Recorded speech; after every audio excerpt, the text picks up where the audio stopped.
The Bible said in the book of 1 Peter chapter 5 from verse 6 to 7, "Humble yourself therefore unto the mighty hand of God, so that at the proper time he may exalt you. Cast all your anxiety on him because he cares." In this verse, Apostle Peter called believers to a posture of humility and trust in the midst of suffering and uncertainty.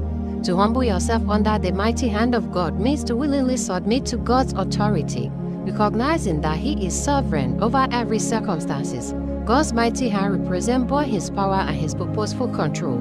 It is the same hand that allows trials, sustain faith, and ultimately bring deliverance. Humility, therefore, is not weakness or resignation, but an act of faith that acknowledges God's wisdom above human understanding.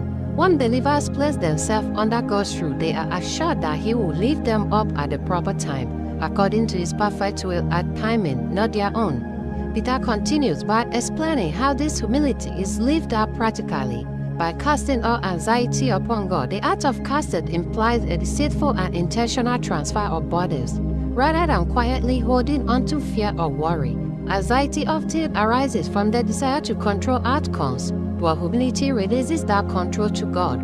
This Peter emphasizes that believers are invited to bring all their concern, whether great or small, before the Lord. Nothing in a believer's life is insignificant to Him. The reason believers can trust their worries to God is deeply irrational, because He cares for you. God's care is personal, constant, and compassionate. He's not distant from human struggle, but actively involved in the lives of His people. This assurance transforms how believers face hardship. Instead of being overwhelmed by fear, they can rest in the knowledge that God is attentive and faithful.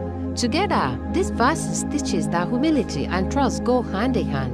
Submitting to God's mighty hand leads to peace, endurance, and the confident hope that He will exalt His people in His perfect time. Amen. If this prayer resonates with you, please follow us, comment, share, and like for more videos. God bless you. Amen.